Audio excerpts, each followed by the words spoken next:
নমস্কার বন্ধুরা, আমি শিবশঙ্কর আর আপনারা দেখছেন আপনাদের প্রিয় চ্যানেল মাই গ্রিন গার্ডেন। বন্ধুরা, এই অক্টোবর মাসে কিভাবে কেয়ার ও পরিচর্যা করলে জবা ফুল গাছ থেকে আমরা প্রচুর পরিমাণে ফুল পাবো, সেই বিষয়ে আজকে একটি নতুন ভিডিও নিয়ে আপনাদের কাছে উপস্থিত হয়েছি। গ্রীষ্ম ঋতুতে এবং বর্ষা ঋতুতে জবা ফুল গাছে প্রচুর পরিমাণে ফুল দেয়। জবা ফুল গাছ সাধারণত দুই ভাগে ভাগ করা যায়। এক হচ্ছে দেশি প্রজাতি ও ২ নম্বর হচ্ছে বিদেশি প্রজাতি। দেশি প্রজাতি যে সমস্ত জবা ফুল গাছ আছে সেগুলি গ্রীষ্ম এবং বর্ষা ঋতুতেই ফুল দেয়, তারপরে সেগুলি ডরমেন্সি পিরিয়ডে চলে যায়, অর্থাৎ সেখান থেকে তখন আর খুব বেশি ফুল পাওয়া যায় না। কিন্তু বিদেশি প্রজাতির যে সমস্ত জবা ফুল গাছগুলি আছে সেগুলিতে শীত ঋতুতেও প্রচুর পরিমাণে ফুল পাওয়া যায়, দরকার সামান্য একটু কেয়ার ও পরিচর্যার। আজকে আমি হাইব্রিড বা বিদেশি প্রজাতির জবা ফুল গাছের কেয়ার ও পরিচর্যা দেখাবো, যে কীরকমভাবে সামান্য একটু যত্ন করলেই এই গাছ থেকে প্রচুর পরিমাণে ফুল পাবো। বিদেশি প্রজাতির ফুল গাছও গ্রীষ্ম বর্ষা ঋতুতে প্রচুর পরিমাণে ফুল দিয়েছে। এই ফুল দেওয়ার ফলে তার যে এনার্জি লস হয়েছে, তার ফলে পাতাগুলি দেখছেন আপনারা যে এখানে হলুদ হলুদ হয়ে গেছে, হলুদ হয়ে কিছু কিছু পাতা ঝরেও পড়ে গেছে এবং কিছু পাতা আবার গাছেও রয়ে গেছে। এই হলুদ পাতাগুলি গাছের আর কোনো কাজের নেই, এগুলিতে ক্লোরোফিল থাকে না এবং তার ফলে গাছ এই পাতা দিয়ে খাবার তৈরি করতে পারে না। এছাড়া আপনারা দেখবেন যে গাছের পাতার তলাতে কিছু কিছু কালো কালো দাগ, ছোপ ছোপ দাগ হয়ে গেছে। এগুলি পোকামাকড় আক্রমণ এবং কিছু ছত্রাকের আক্রমণের ফলে হয়। এছাড়া এই সময় জবা গাছে মিলিবাগের আক্রমণ হয়। মিলিবাগ বলতে তুলোর মতো সাদা সাদা দেখবেন গাছের পাতাতে অথবা গাছের ডালে থাকে, এগুলোকে আমরা মিলিবাগ বলি। এই মিলিবাগের সাথে প্রচুর পরিমাণে গাছে পিঁপড়েও থাকে, তো তার সমাধানও আপনাদের আজকে ভিডিওতে আমি জানিয়ে দেব। এই জবা গাছে আজকে আমি একটি মিশ্র জৈব ও তার সঙ্গে রাসায়নিক সারও প্রয়োগ করব, এবং এর সঙ্গে থাকছে আপনার সম্পূর্ণ পরিচর্যা। অর্থাৎ এই শীতকাল পরবর্তী সময়েও এই জবা গাছে আমরা কি কি পরিচর্যা করতে পারি, যার ফলে এই জবা গাছ থেকে আমরা ফুল পেতেই থাকব। আমাদের সাধারণত এখন সকলেরই জায়গার অভাব থাকায় টবের মধ্যে গাছ করি। এই টবে সীমিত খাবারে জবা গাছ ফুল তো দেয়, কিন্তু সেই পরিমাণ দিন দিন কমতে থাকে। ফুলের পরিমাণ বজায় রাখার জন্য টবের মাটিতে আমাদেরকে মাঝে মধ্যে খাবার প্রদান করতেই হবে।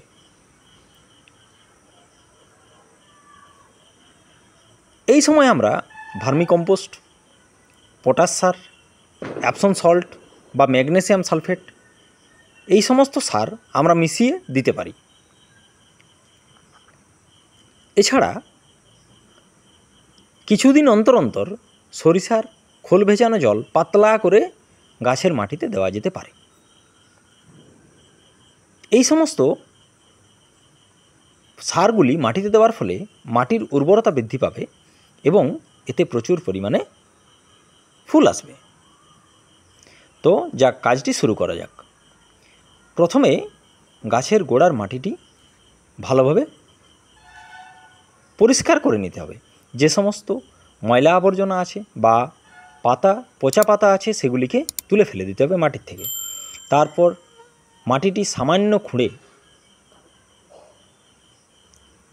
তারপর সারটি আমাকে প্রয়োগ করতে হবে। সার প্রয়োগ করার আগে আপনারা দেখে নেবেন যে মাটিটি ভিজে ভিজে অবস্থায় যেন একদম না থাকে, অর্থাৎ সামান্য ড্রাই থাকবে। একদম ভিজে অবস্থায় থাকতে থাকতে আপনারা কিন্তু সার প্রয়োগ করবেন না। একটু ড্রাই হওয়ার পর মাটিটি খুঁড়ে নেবেন এবং আবর্জনাগুলি পরিষ্কার করে নেবেন। তারপরে আপনারা মিশ্র জৈব রাসায়নিক সার যেমনভাবে দেখাচ্ছি আমি তেমনভাবেই প্রয়োগ করবেন।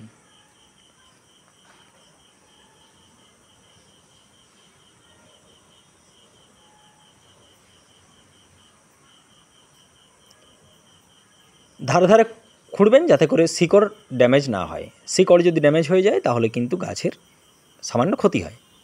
এরপর আপনারা দেখুন, এখানে আমি 2 মুঠো ভার্মিকম্পোস্ট, 1 চা চামচ পটাশ সার এবং 1 চা চামচ ম্যাগনেসিয়াম সালফেট বা অ্যাপসন সল্ট নিয়েছি। এই সারগুলি আমি ভালোভাবে একত্রিত করে মেখে নিচ্ছি। এই মিশ্র সারটি আমি গাছের গোড়ায় প্রদান করব। ভার্মিকম্পোস্ট, জৈব সার এবং তার সাথে পটাশ ও অ্যাপসন সল্ট এবং সামান্য পরিমাণ আমি এখানে ফাঙ্গিসাইড, সাব ফাঙ্গিসাইড সামান্য পরিমাণ নিয়ে নিচ্ছি। যদি সামান্য শিকড় ড্যামেজ হয়েছে, শিকড় কাটা গেছে, তো যাতে করে ফাঙ্গাসের আক্রমণ না হয় তার জন্য আমি একটু সামান্য পরিমাণ ফাঙ্গিসাইড এই সারের মধ্যেই মিশিয়ে নিচ্ছি।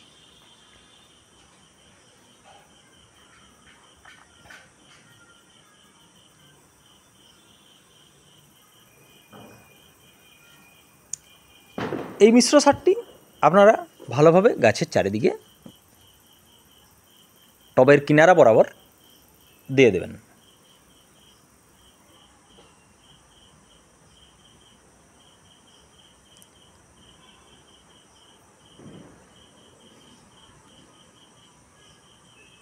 এটি একবার অক্টোবর মাসে দিচ্ছেন।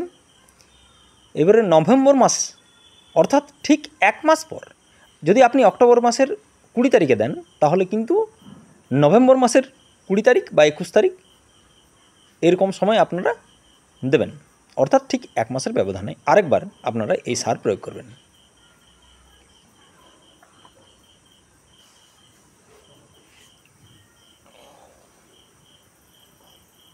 এছাড়া গাছের যে কীটনাশক আপনাদের প্রয়োগ করতে হবে সেটি টাবগড় দিতে পারেন বা আপনারা নিম তেলও স্প্রে করতে পারেন।